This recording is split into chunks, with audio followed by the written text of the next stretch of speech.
नमस्कार विद्यार्थी मित्रांनो, आज आपण इयत्ता 8वीतील इफेक्ट्स ऑफ हीट या विज्ञानमधील पाठातील सम्स घेणार आहोत।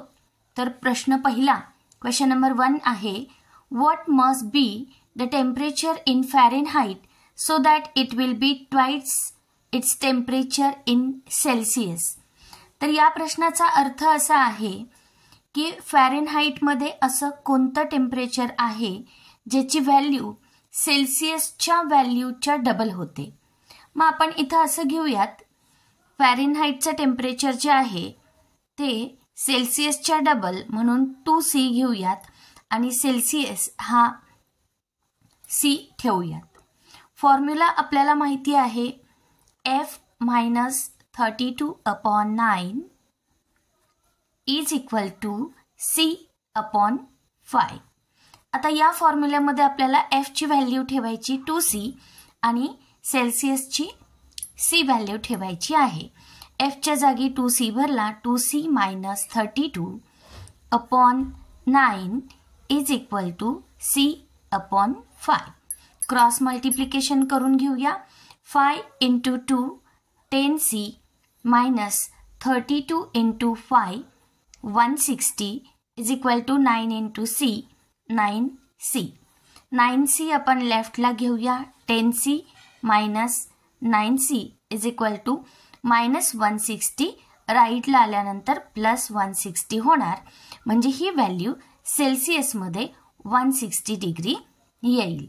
पण आपल्याला विचारलेली आहे, what must be the temperature in Fahrenheit. So फॅरेनहाइटमध्ये हे टेम्परेचर सेल्सियसच्या डबल आहे, म्हणजेच 2C आहे, म्हणून 2 × 160 डिग्री, म्हणून याचं आन्सर येणार 320 डिग्री फॅरेनहाइट।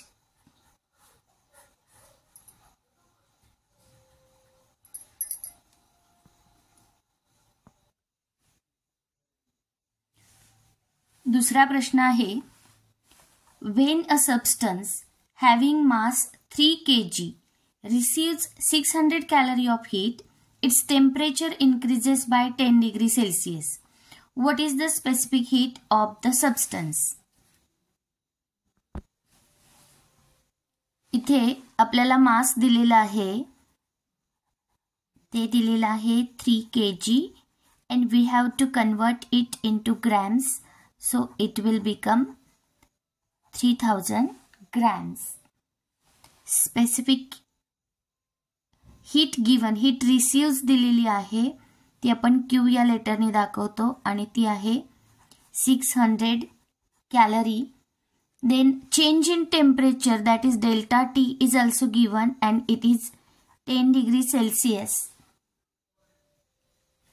आता heat given किंवा heat receives हा जो आहे फॉर्म्युला तो आपल्याला माहिती आहे, Q is equal to M into C into delta T।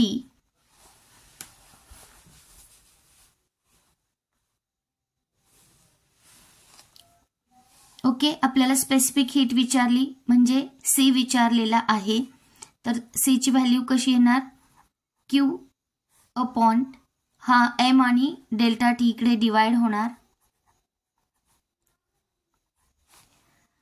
Now C is equal to Q upon M into delta T।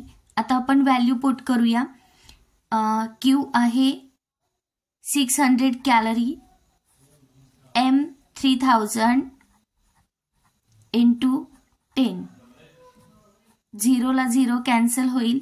इथे बघा 6 1 जा 6, 6 5 जा 30, 1/50, 1/50 means 0.02 calorie per gram degree Celsius.